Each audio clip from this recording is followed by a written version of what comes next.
students of class 11th to Ujjwal's biology classes. Today we are here to discuss about the different classes of the Bryophyta.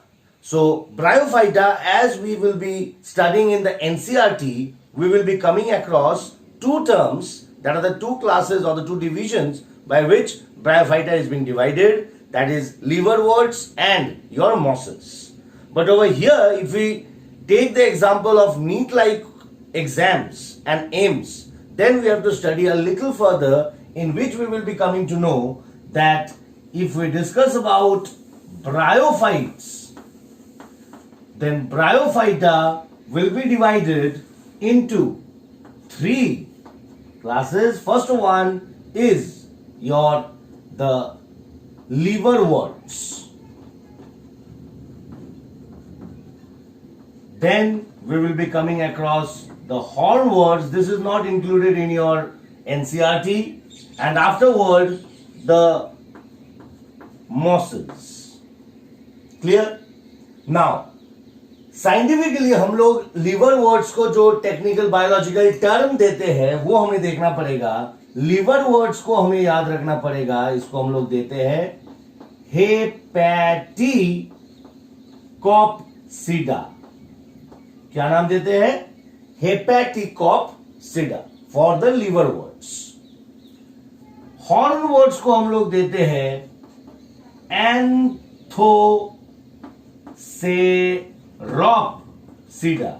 जैसे जैसे मैं pronunciation कर रहा हूं वैसे वैसे तोड़ के आपको भी प्रोनाउंसिएशन ऐसे करके याद रखना पड़ेगा. Clear? Then only you will be getting to remember all the biological terms. Otherwise, you will be getting confused in the spellings. So, Anthoceropsida, and finally, in mosses, we will be having the Bryopsida. So, Bryophytes is categorized into three subgroups. Liverworts consisting of the Hepaticopsida, hornworts, which is known as Anthoceropsida, and we have the mosses as the Bryopsida. Now, I'll be drawing a chart in which we will be first discussing about the dominant phase, that is the gametophytic phase, and then we will be discussing about the sporophytic phase. Okay? So, as I am going through, you also take it down in your notebooks. So, first of all, while discussing about the gametophyte, how is the gametophyte of all these different from each other? First of all, in the gametophyte, we will be discussing about the plant body, the structure of the plant body. So here in liverworts, actually we know that this is thallus-like plant body, and this thallus is generally branched like this. This is a thallus kind of a plant body where it is generally branched like this, and this type of branching is known as dichotomously branched. ठीक है? Body तो आपके thallus like है, but thallus like body structure भी आपके कैसे है ना, यहां पर it is dichotomously branched. Similar kind of a body structure यहां पर भी दिखने को मिलेगा. यहां पर भी आपके the same dichotomously branched he structure होंगे. But when I will be talking about the mosses, mosses के अंदर आपके root like structures भी मिलेंगे, root like stem like structure भी मिलेंगे, और लीफ लाइक स्ट्रक्चर भी यहां पे ऑब्जर्व होगा. मतलब here leaf like, stem like and root like structure are observed, and therefore these mosses which consist of the Bryopsida becomes the most advanced of all bryophytes. They have been evolved as the most advanced of all the bryophytes. जितने भी bryophytes है सबसे advance जो आपका होगा वो हो जाएंगे ये mosses. क्लियर है? क्योंकि यहां पर देखिए हम लोग अभी इससे पहले पढ़ रहे थे अबाउट थैलोफाइट्स. तो थैलोफाइट्स के अंदर हम लोग देखे थे कि जो ग्रीन एल्गी होगा वो तो पूरा का पूरा आपके thallus like, where the red algae and the brown algae इनके स्ट्रक्चर में थोड़ा सा आपका अलग रहता है, जहां से एक holdfast to attach to a surface. ठीक है, उसके बाद एक छोटा सा आपका स्टाइप और एक फ्रॉन्ड मतलब लीफ लाइक स्ट्रक्चर. तो आपके जो रेड एल्गी थे वो थोड़ा सा एडवांस था. उसके बाद जब ब्रायोफाइटा हुए, ब्रायोफाइटा में जो सबसे प्रिमिटिव सबसे अर्ली ब्रायोफाइट्स है वो हो जाएगा लिवरवर्ट्स और हॉर्नवर्ट्स. बिकॉज दोनों के अंदर ही कोई भी बॉडी डिफरेंशिएशन नहीं है, कोई भी root like stem like structures आपके नहीं है, इसके अंदर लीफ लाइक स्ट्रक्चर नहीं है. रूट लाइक स्ट्रक्चर तो हम लोग बोल सकते हैं द प्रेजेंस ऑफ राइजोइड्स है. ठीक, बट वो राइजोइड्स भी बहुत ही आपके प्रिमिटिव स्टेज है, आगे हम लोग देखेंगे कैसे है इसी में अंदर. नेक्स्ट, मॉसेस के जब मैं बात करता हूं तो it has a proper structure, जहां पे देख के मैं बोल सकता हूं कि yes this will be the root like structure, this will be the stem and this will be the leaf like structure. So hence the mosses becomes the most advanced of all the bryophytes. Next we will be discussing about the rhizoids. Rhizoids क्या है ना? Rhizoids है आपके root like structure which are found ना. Rhizoids हमें याद रखना है starting from the liverworts and the hornworts, the rhizoids which are present over here all will be unicellular and unbranched. ठीक है, so what will be the nature of the rhizoids? They will be unicellular and they will be unbranched. Whereas if I talk about the mosses, mosses के अंदर जितने भी आपके rhizoids या root like structure मिलेंगे, ऐसे स्ट्रक्चर जो मिल रहा है आपको, all will be multicellular and they will all be branched structures. ठीक है, they will all be multicellular and branched. Clear? Next we will be discussing about the type of germination. In my previous video I had very well explained about the two different type of germination. कौन germinate करेगा? Spore. Spore किससे बना था? By meiosis of the spore mother cell. तो spore mother cell meiosis बनके जो haploid spores बन रहे हैं वो स्पोर्स आइदर डायरेक्टली जर्मिनेट करेगा इनटू द गैमेटोफाइट और they will be indirectly germinating into the gametophyte. अगर इनडायरेक्ट होगा तो there will be first stage and the second stage. First stage will be, याद करिए, द ग्रीन लीफी आपके जो creeping stage है, that is your the protonema. और protonema के ऊपर बर्ड लाइक स्ट्रक्चर होगा जो बर्ड लाइक स्ट्रक्चर जर्मिनेट करेगा इनटू द गैमेटोफाइट. ठीक है, तो that is your indirect development. तो यहां पर याद रखिएगा जर्मिनेशन के अंदर भी जो आपके लिवरवर्ट्स है और हॉर्नवर्ट्स है इनके अंदर कैसा जर्मिनेशन होगा? इनके अंदर डायरेक्ट जर्मिनेशन हो रहा है. So what do you mean by direct germination? The direct germination हम लोग उसको बोलेंगे जहां पर haploid spore is directly getting germinated into a new gametophytic plant body. ठीक है, but if I talk about the mosses, mosses के अंदर यहां पर इनडायरेक्ट जर्मिनेशन हो रहा है. और इनडायरेक्ट जर्मिनेशन का मतलब ही होगा कि यहां पर there will be protonema stage. कौन सा स्टेज होगा इसके अंदर? There will be a protonema stage. और इस प्रोटोनीमा स्टेज के ऊपर how will be the protonema stage? It will be a filamentous green creeping like structure. इसके ऊपर आपके बर्ड्स जन्म लेंगे और होंगे आपके the rhizoids.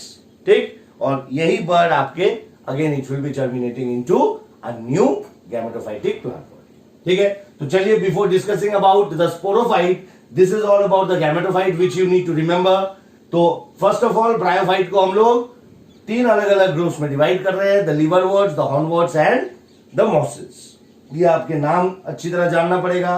हेपेटोकॉप्सिडा, anthocerotopsida and bryopsida. Clear. इसका गैमेटोफाइटिक प्लांट बॉडी कैसा है? These two will be thallus. How it will be branched? नहीं, it will be dichotomously branched.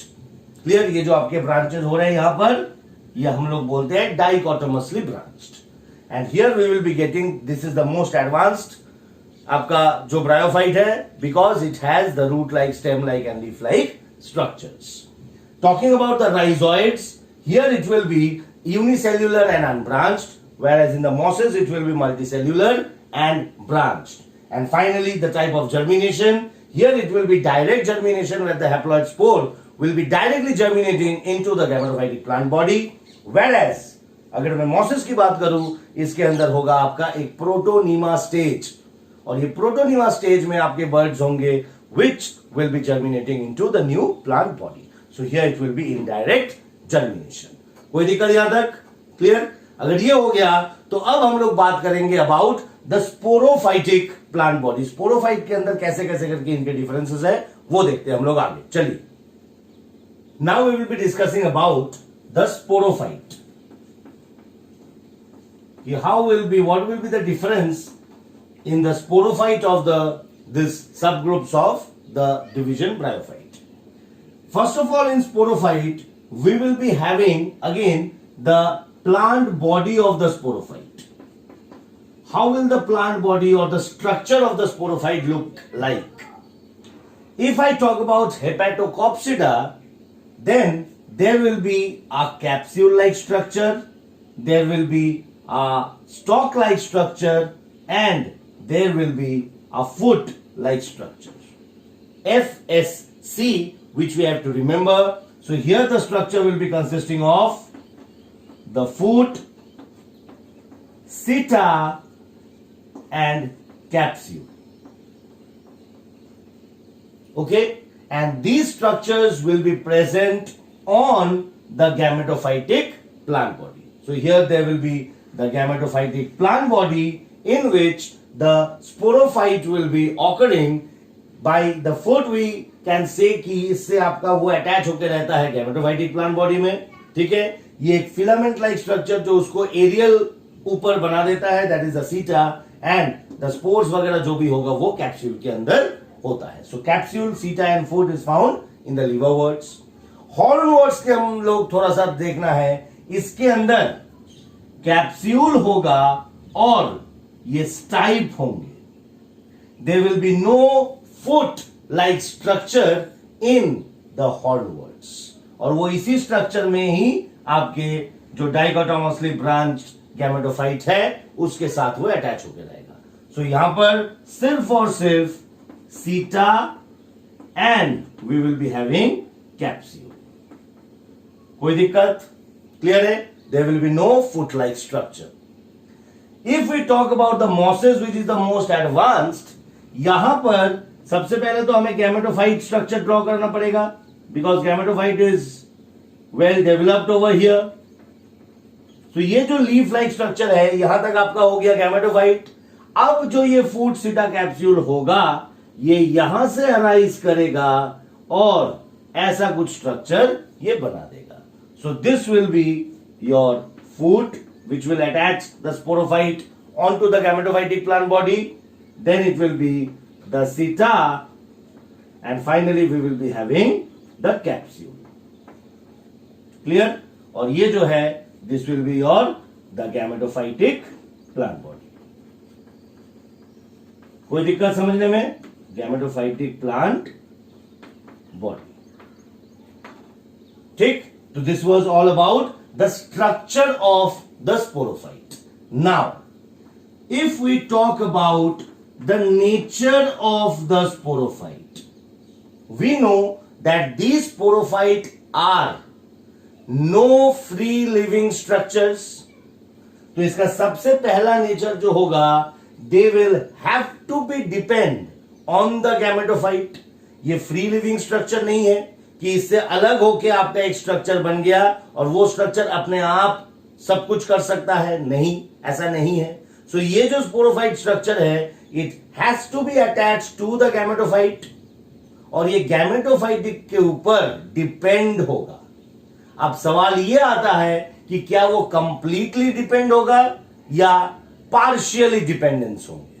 ठीक है, तो उस हिसाब से अगर हम लोग देखेंगे लीवरवर्ट्स और हॉर्नवर्ट्स के अंदर, यहां पर जनरली हम लोग अगर बात करते हैं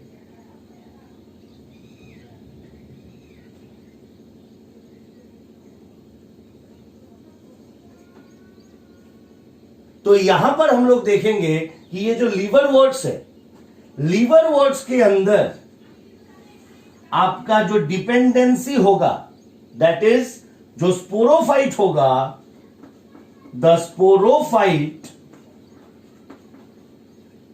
will completely depend on the gametophyte। यहां पर क्या हो रहा है, जो गैमेटोफाइट प्लांट बॉडी होगा इसके ऊपर ये स्पोरोफाइट कंप्लीटली डिपेंड करेगा। किन चीजों के लिए?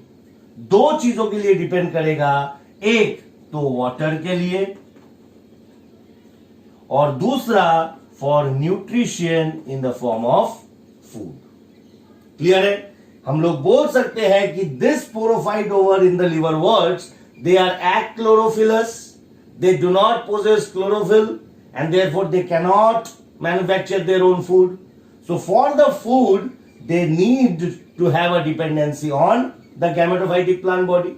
Clear? gametophyte plant body खाना बनाएगा, वाटर को कंडक्ट करेगा और वही वाटर और फूड वो देगा इस स्पोरोफाइट को। क्लियर है? तो इस टाइप ऑफ हम लोग जो नेचर बोल रहे थे is totally dependent on the host, that is the gametophyte. इसलिए हम लोग इसके नेचर में लिखते हैं this is parasitic in nature. कैसा बोलते हैं हम लोग? इसको बोलते हैं this is parasitic in nature. अगर हम लोग बात करते हैं हॉर्नवर्ट्स और मॉसेस के अंदर, हॉर्नवर्ट्स और मॉसेस में आपका जो डिपेंडेंसी होगा that will be they are partially dependent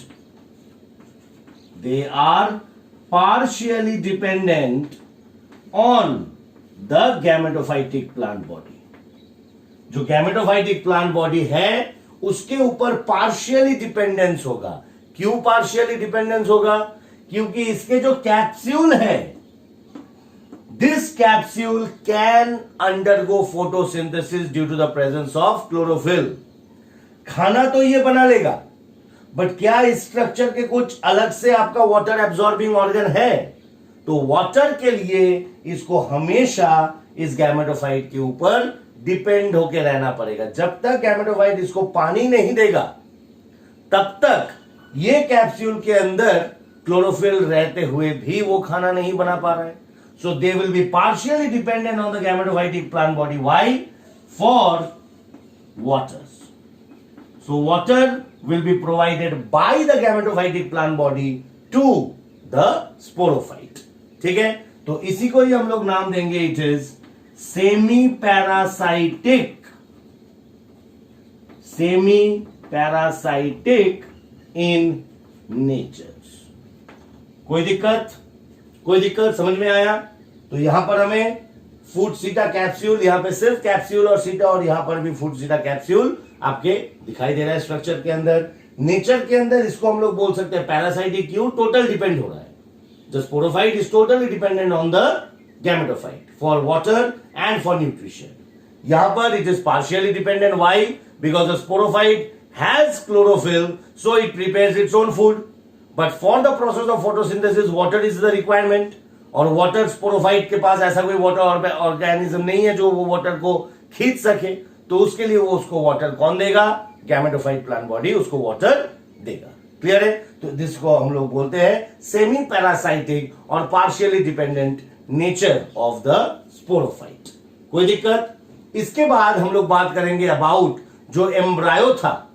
embryo से आपका 8 सेल्स मिलके एम्पीथीशियम बना था और 8 सेल्स मिलके आपके बने थे एंडोथीशियम।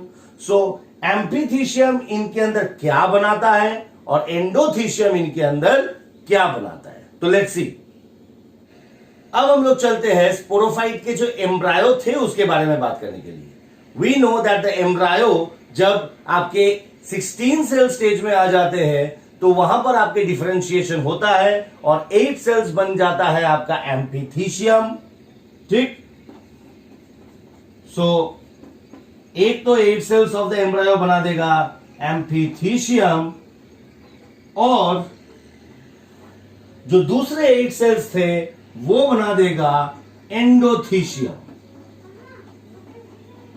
अब हमें देखना है कि ये एम्फीथीशियम इन तीनों में क्या क्या बना रहा है और एंडोथीशियम किस में आपका मदद कर रहा है।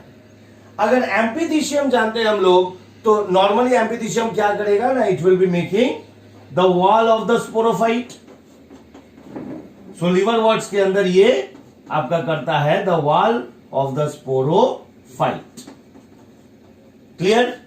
अगर मैं बात करूं एंथेरेप्सिडा या हॉर्नवर्ट्स के, इनके अंदर यह आपका काम करेगा, एक तो बनाएगा the wall of the sporophyte, the wall of the sporophyte, as well as it will be helping in the manufacturing of the spores।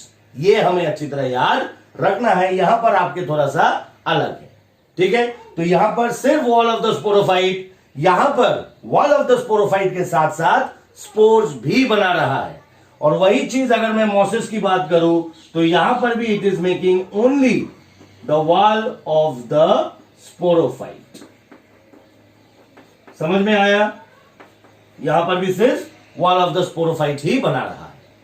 Next, अगर मैं बात करूं एंडोथीशियम की, तो एंडोथीशियम यहां पर हमें याद रखना है, it will be making the sporogenous tissue, spore containing tissue. और ये sporogenous tissue again will be getting differentiated into 2 types. अगर वो स्टेराइल होगा या इनफर्टाइल होगा तो उसको हम लोग नाम देंगे द नर्स सेल्स। क्या नाम देंगे उसको हम लोग? उसको हम लोग नाम देंगे द नर्स सेल्स। और जो फर्टाइल होंगे, फर्टाइल को हम लोग नाम देंगे द स्पोर्स, हैप्लॉइड स्पोर्स। कोई दिक्कत यहां तक? अब ये जो नर्व सेल्स है, ये नर्व सेल्स एक स्ट्रक्चर बनाता है जिस स्ट्रक्चर को हम लोग नाम देंगे इलेटर्स। क्या नाम है? This nerve cells are generally known as elaters. और ये इलेटर्स होगा जो किस में मदद करेगा? They will be helping in this spore dispersal from the capsule. Capsule से इस स्पोर्स को वो बाहर निकलने में मदद करेगा। कौन सा स्ट्रक्चर? ना, इलेटर्स। क्लियर है? तो थोड़ा सा और गौर से देखिए। Amphithecium is making wall of the sporo. We are only talking about liverworts right now, so let us take one after one. Liverworts के अंदर जो एम्फीथीशियम था, the 8 cell epithelium will be forming the wall of the sporophyte, और जो 8 cell endothelium था, it will be modifying itself into the sporogenous tissue। Sporogenous tissue 2 प्रकार के sales में डिवाइड होंगे। एक, जितने भी आपके स्टेराइल सेल्स है जो कि रिप्रोडक्शन में मदद नहीं कर सकता है, वो बन जाता है द नर्व सेल्स। ठीक, और जो फर्टाइल सेल्स होंगे आपके, वो बन जाता है स्पोर्स। जब तक स्पोर्स का फॉर्मेशन होता है तब तक इन नर्व सेल्स का काम क्या रहेगा? To provide nutrition to the spores. Clear?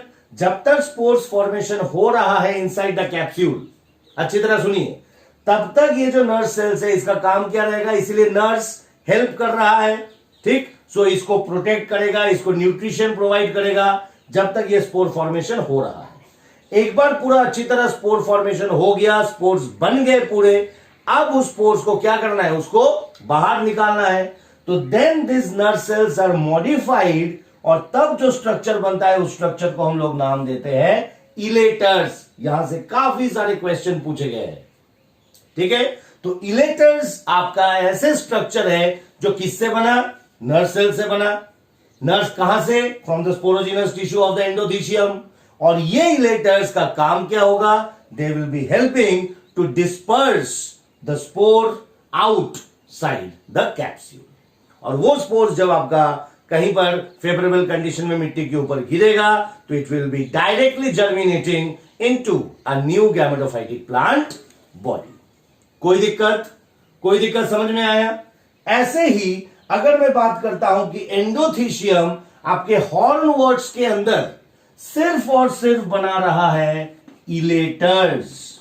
अच्छी तरह याद रखिए क्या हो रहा है यहां पर कि अगर मैं एंडोथीशियम की बात करूं, क्योंकि एम्फीथीशियम ही यहां पर wall of the sporophyte as well as spores बना दे रहा है, तो इस स्पोर्स को जो आपका जर्मिनेट करने के लिए इसको डिस्पर्स होना है, तो वो डिस्पर्स के लिए जो इलेटर्स बनेगा वो कौन बनाएगा, इट विल हॉर्नवर्ड्स के अंदर वो बनाएगा एंडोथीशियम। और वही चीज अगर मैं मॉसिस की बात करूं तो मॉसिस के अंदर the sporogenous tissue will be only forming spores, only spore formation will be taking place, जिसका मतलब है यहां पर एक तो नर्व सेल्स और इलेटर्स दोनों के दोनों स्ट्रक्चर ही यहां पर क्या होते हैं, it remains absent over here. So if I talk about the most advance bryophyte that is Bryopsida और आपके जो मॉसिस है, इनके अंदर जो एंडोथीशियम होगा वो सिर्फ और सिर्फ आपके स्पोर्स बनाएंगे without the structures nerve cell as well as इलेटर्स।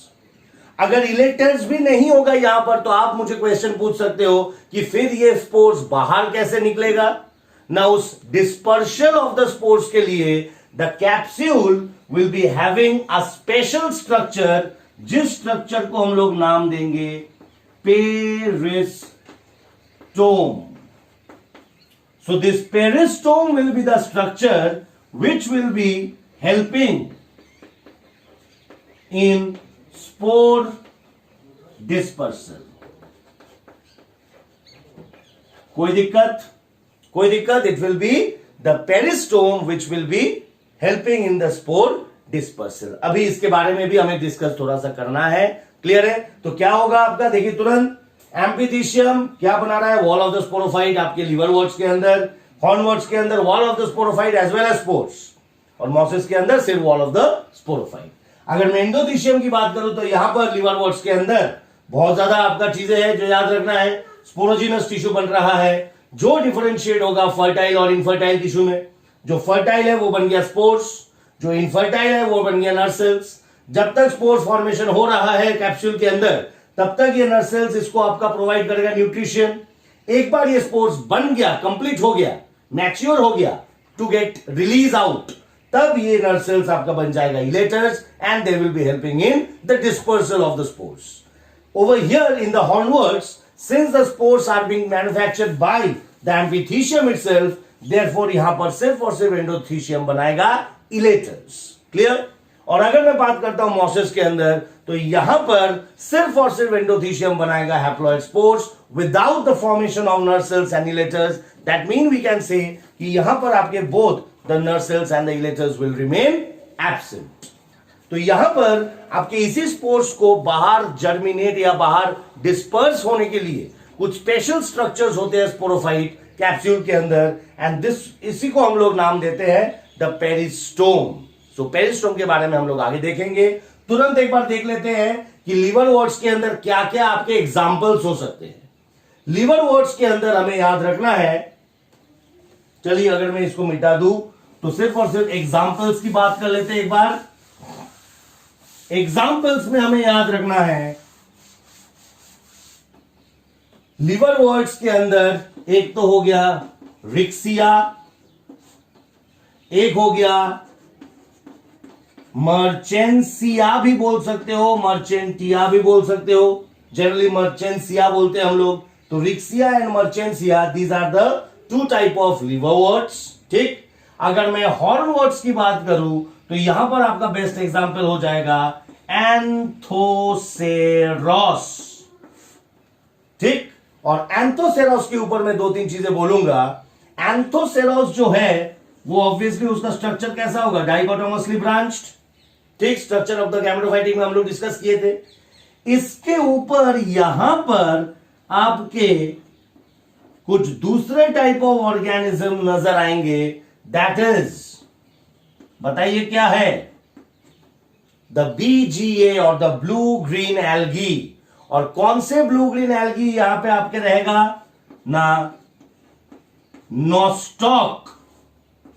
The blue green algae Nostoc will be living in a close relation with the Anthoceros. कैसे ना, इन दोनों का जो रिलेशन है उस रिलेशन को हम लोग सिम्बायोटिक रिलेशन बोल सकते हैं। कैसा रिलेशन बोल सकते हैं, सिम्बायोटिक रिलेशन। मतलब जहां पे दोनों ही एक दूसरे से कुछ बेनिफिट निकाल रहे हैं, एक mutual benefit between this two organisms, the BGA and the Anthoceros. कैसे, एंथोसेरोस बीजीए को प्रोवाइड करता है फूड एंड प्रोवाइड करता है शेल्टर, वेराज बीजीए क्या करता है, N2 फिक्सेशन, नाइट्रोजन फिक्सेशन में मदद करता है, और ये नाइट्रोजन देता है किसको, एंथोसेरोस को। ठीक है, तो BGA is getting food and nutrition, shelter from the Anthoceros, and BGA in return gives, it fixes the atmospheric nitrogen and it gives the nitrogen to the anthoceros. So this type of a relation जहां पे both the organisms are getting benefited from each other, उस type of relation को हम लोग नाम देंगे symbiotic relationship. कोई दिक्कत, एग्जाम्पल क्या है, एंथोसेरोस। और फाइनली अगर मैं मोसेस के अंदर बात करता हूं, मोसेस के अंदर आपको याद रखना है फ्यूनेरिया। ठीक, जस्ट इस टॉपिक के बाद हम लोग फ्यूनेरिया जो स्पोरोफाइट है, जो कैप्सूल ऑफ द फ्यूनेरिया है, उसके बारे में हम लोग थोड़ा सा डिस्कस करेंगे, बिकॉज काफी सारे क्वेश्चंस पूछे जा रहे हैं आजकल नीट के अंदर from the sporophytic body of the Funaria with the diagram. Clear, और साथ साथ हमें पढ़ना है अबाउट द स्फैग्नम। ये जो स्फैग्नम स्पीशीज है, ये स्फैग्नम स्पीशीज के अंदर कुछ ऐसे स्ट्रक्चर्स हैं जिसके वजह से they are highly regarded as of economical value, they have a very high economic value. ठीक है, क्यों, वो भी हम लोग आगे देखेंगे। तो तुरंत देख लीजिए, रिक्सिया और Marchantia are the examples of the liverworts. If I talk about Anthoceros, then it will be coming under the hornworts, and finally we will be having the Funaria and the Sphagnum species. अब हम लोग बात करते हैं about the structure of the Funaria. Funaria का जो sporophyte है, वो स्पोरोफाइट का स्ट्रक्चर कैसा होगा वो हमें थोड़ा सा देखना है। So now we will be discussing about Funaria. और द स्पोरोफाइट ऑफ द स्प्यूनेरिया अगर मैं बोलता हूं, स्पोरोफाइट के अंदर भी हमें मेनली देखना है इसका जो स्ट्रक्चर ऑफ द कैप्सूल। अगर इस कैप्सूल के स्ट्रक्चर को हम लोग थोड़ा सा देखेंगे तो सबसे पहले इसके पार्ट्स आप याद रखो। इस स्ट्रक्चर में एक आउटर कवरिंग होगा, मतलब एक आउटर एक स्ट्रक्चर होगा जिस स्ट्रक्चर को हम लोग नाम देंगे ओपरक्यूलम। इस स्ट्रक्चर का नाम क्या है, it is said to be the operculum. Clear, बिल्कुल बीचों बीच से यहां पर आपके एक टिश्यू लाइक स्ट्रक्चर जाएगा, जिस टिश्यू लाइक स्ट्रक्चर को मैं नाम दूंगा कॉल्यूमेला। क्या नाम दूंगा, कॉल्यूमेला। और ये कॉल्यूमेला क्या होगा ना, ये वाटर एब्जॉर्ब कर सकता है, it is water absorbing tissue. ठीक है, ये क्या कर सकता है, इट कैन एब्जॉर्ब और कंडक्ट वाटर। क्लियर है? कौन है? कॉल्यूमेला। क्लियर? अब दोनों तरफ ही ऐसे आपके छोटे छोटे लेयर्स में कुछ टिश्यूज डिफरेंशिएट होगा थ्रू आउट। ठीक है? इस टाइप ऑफ टिश्यूज को हम लोग, या जो सेल्स है यहां पे एग्रीगेट करके, इसको बोलते हैं हम लोग ट्रैबेक्यूली। क्या नाम देते हैं हम लोग इसको? ट्रैबेक्यूली। और इस ट्रैबेक्यूली के बीच बीच आपके जो सेल्स होंगे, these cells are very important because यहीं से आपके क्वेश्चन पूछे जाते हैं। तो ये जो सेल्स है, these cells are the chlorenchymatous tissue. ये सेल्स क्या बना रहा है? ये सेल्स बना रहा है क्लोरेन काइमेटोस टिश्यू। मतलब नाम से ही हमें समझ में आ रहा है, a type of parenchyma cells which have chlorophyll in them. उनको हम लोग क्लोरेन काइमेटोस बोलते हैं। तो मतलब क्लोरेन काइमा जिसके अंदर रहेगा क्लोरोफिल। ठीक है? और इस क्लोरोफिल के वजह से ये क्या कर पाएगा? It will be easily undergoing photosynthesis. ठीक? तो देखिए, हम लोग एकदम पहले क्या आपके जो स्पोरोफाइट पढ़ रहे थे या नेचर पढ़ रहे थे, नेचर ऑफ द स्पोरोफाइट, कि फ्यूनेरिया किसके अंदर है? मॉसेस। तो उसके अंदर सेमी पैरासाइटिक होगा। सेमी पैरासाइटिक क्यों? क्योंकि इसके पास खुद के क्लोरोफिल है, तो खाना तो ये खुद बना सकता है। उसको सिर्फ और सिर्फ गैमेटोफाइटिक प्लांट बॉडी के ऊपर डिपेंड होना पड़ेगा। किसके लिए? वाटर के लिए। तो वाटर कौन ला रहा है? वाटर ला रहा है कॉल्यूमेला। ठीक? तो कॉल्यूमेला इसको वाटर लाके दे रहा है, और ये आपका सिर्फ और सिर्फ आपके अपना खुद के क्लोरोफिल से वो फोटोसिंथेसिस कर रहा है। तो बिकॉज इस दोनों के आपके लिए इसको हम लोग सेमी पैरासाइटिक स्पोरोफाइट हम लोग बोल सकते हैं, because it has its own chlorophyll, it is requiring water, the water is getting conducted from the gametophyte and it will B entering and reaching to the chlorine cametos tissue by the main water conducting organ, that is your columella. कोई दिक्कत? यहां तक कोई दिक्कत है? अब at the lower end यहां पर जो रीजन होता है, उस रीजन को हम लोग नाम देंगे एपोफाइसिस। क्या नाम देंगे हम लोग इसको? Apophysis. And what make apophysis so important? Apophysis के अंदर रहता है स्टोमाटा। और आपको पता है स्टोमाटा किस लिए जरूरत होगा? जहां पे exchange of carbon dioxide and oxygen will be taking place. ठीक है?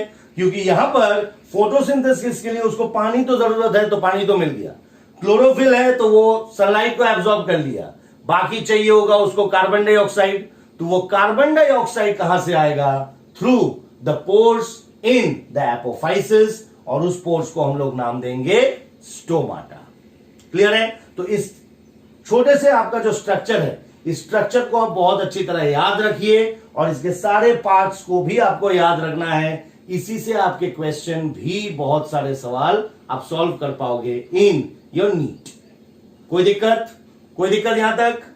उसके बाद अगर हम लोगों को कैसे करके उसका सेमी पैरासाइटिक नेचर है वो पता चल गया, अब मैं आऊंगा कि इसके अंदर स्पोर डिस्पर्सल कैसा होता है। तो स्पोर डिस्पर्सल के लिए पहले मैं ये मिटा देता हूं, आपको समझ में आ गया होगा ये चीज।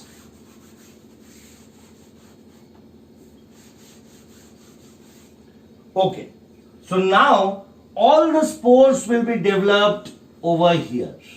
सारे के सारे स्पोर्स यहां पर डेवलप होकर रह जाएगा।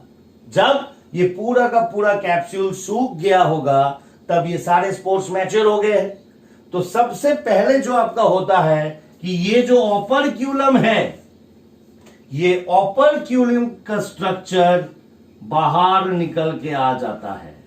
दिस ओपर्क्यूलम का जो स्ट्रक्चर है, जो टोपी जैसा बैठा हुआ था, it will come out. The operculum comes out. ठीक?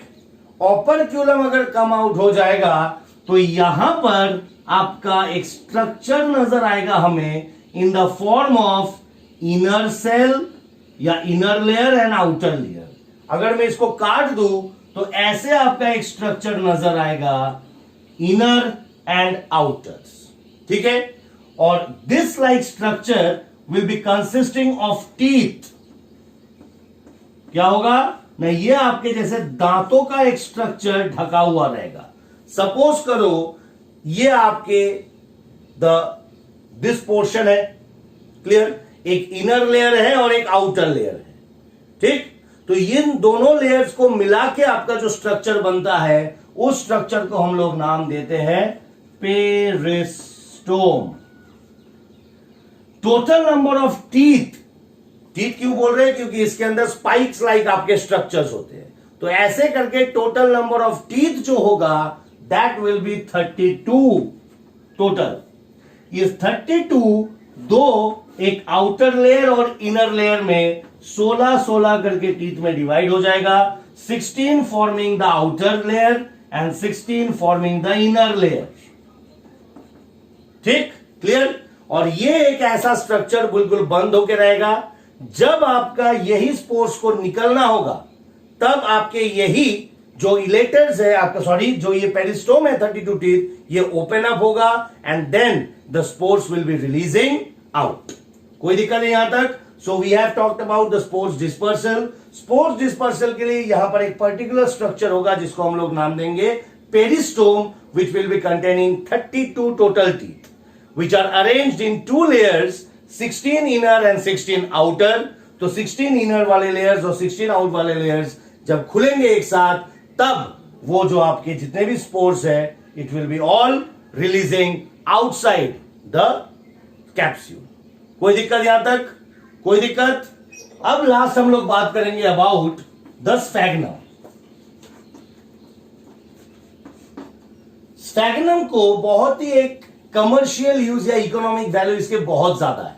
और वो क्यों है, बिकॉज स्फैग्नम का अगर मैं स्ट्रक्चर की बात करूं तो इसके अंदर just eight the base of the leaves एक स्पेशल सेल होते हैं इसके पास, और इस सेल को हम लोग नाम देते हैं retort cell.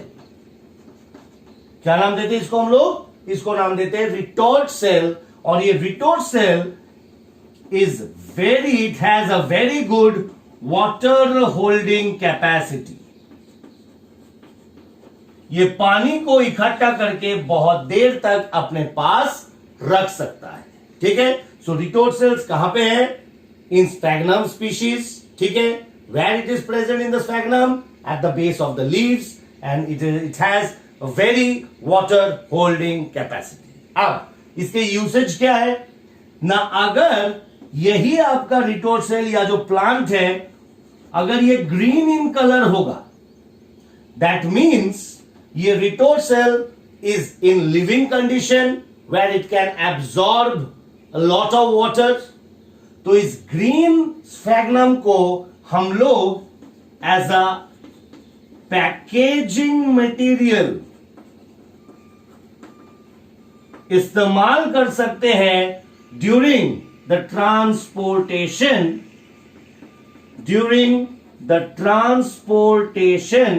Of vegetables, of animal parts, ताकि वो वेजिटेबल्स या एनिमल पार्ट्स बिल्कुल मॉइस्चर में तरोताजा फ्रेश रहे। इसके लिए इस ग्रीन स्फैग्नम स्पीशीज को इस्तेमाल किया जाता है एज अ पैकेजिंग मटेरियल, क्योंकि because this green packaging material will be having a lot of moisture जो इकट्ठा करके रखेगा, और वो मॉइस्चर से जितने भी आपके वेजिटेबल्स वगैरह होगा वो सारे फ्रेश रहेंगे। तो पैकेजिंग के लिए आपका इस्तेमाल होता है। अगर ये ड्राई हो जाएगा, मतलब कि डेथ हो गया आपके ये पूरा प्लांट का, तो वो बिल्कुल ड्राई बन गया, तो ड्राई में ये बिल्कुल एक कॉटन की तरह काम करेगा। कैसा काम, कॉटन क्या करता है, कहीं पर भी अगर कुछ पानी वगैरह या कुछ फ्लूइड हो तो उसको एब्जॉर्ब करने के लिए वो काम आता है। तो वही सेम चीज ड्राई कंडीशन में sphagnum will also be used as a very good water absorbing material. ठीक है, तो कैसा काम करेगा? वाटर एब्सॉर्बिंग मटेरियल की तरह ये आपके ड्राई कंडीशन के अंदर काम कर देगा। कोई दिक्कत यहां तक? अच्छी तरह। और जो लास्ट स्टेज है दैट इज, जिसको हम लोग नाम देते हैं द पीट मॉस। पीट मॉस हम लोग बोलते हैं जब ये फ्यूएल की तरह आपका काम करता है, मतलब इसको जला के और आपका जो एनर्जी निकलता है उस एनर्जी से खाना भी बनाया जाता है। आग बहुत अच्छी तरह ये पकड़ लेता है ड्राई कंडीशन में, और इसको हम लोग तब एक फ्यूएल की तरह भी इस्तेमाल करते हैं। मतलब it can be used as a source of energy because it can easily give away a large amount of heat. कोई दिक्कत? तुरंत देख लेते एक बार। We were discussing about the sphagnum. Sphagnum क्यों आपका इतना ज्यादा इकोनॉमिकल वैल्यू है इसका? Because of the presence of the retort cell. और ये जो retort cell है ये कहां पर प्रेजेंट होगा? At the base of the leaves. It has a very high water holding capacity. So जिसके ऊपर बेस करके अगर ये ग्रीन कलर में होता है, मतलब लिविंग कंडीशन में होगा, तो ये एक पैकेजिंग मटेरियल की तरह काम करेगा during the transportation of vegetables and animal cells. अगर ये ड्राई होगा तो बिल्कुल कॉटन जैसा आपका ये काम करता है as a very good water absorbing material. And in the form of peat moss it is very well used as the fuel, as a source of energy. इसके साथ हमें खाली दो नाम याद रखना है। एक तो हो जाएगा डॉसोनिया, एंड हमें याद रखना पड़ेगा अबाउट द ज़ूपसिया। ठीक, ये दो नाम हमें याद रखना पड़ेगा अच्छी तरह। एक तो Dawsonia and the Zoopsis. Zoopsis will be the smallest bryophyte, and if I talk about Dawsonia, then Dawsonia will be the largest bryophyte. ठीक है, अब मुझे लगता है this bryophyte is totally completed, और आपको कोई भी अगर सवाल दिया जाए ब्रायोफाइट से लेके from board level to the NEET level, आप उसको अच्छी तरह समझ के कर सकते हो। But you have to remember about the different examples, क्योंकि जो भी क्वेश्चन नीट के अंदर होगा वो एग्जाम्पल उठा के पूछा जाएगा। कि अगर बात करेंगे वेयर डज, जैसे नीट का ही एक मैं सवाल आपसे बोल रहा हूं, where does stomata is present in the Funaria. ठीक, तो आप खुद बताओ स्टोमाटा कहां पर प्रेजेंट है? अगर आपको वहां पर कैप्सूल और एपोफाइसिस दोनों ही दिया हुआ है, सपोज अगर सिर्फ कैप्सूल दिया होता है तो capsule, because apophysis is a part of the capsule. But अगर आपको ऐसे दिया हुआ है कि कैप्सूल और एपोफाइसिस, तो स्टोमाटा किसमें है? कैप्सूल तो पूरा का पूरा स्ट्रक्चर है, बट जो एपोफाइसिस है that is the structure where stomata is present. Clear? तो आप स्टोमाटा ठीक करके आ जाओगे। तो ऐसे करके आपको एग्जाम्पल से क्वेश्चन पूछे जाएंगे। ठीक है, सो दिस, ये दोनों आप याद रखना, Dawsonia the largest bryophyte and Zoopsis the smallest bryophyte. Clear? So here our bryophyte is ended, and next we will be starting with the pteridophyte in our next class. Thank you.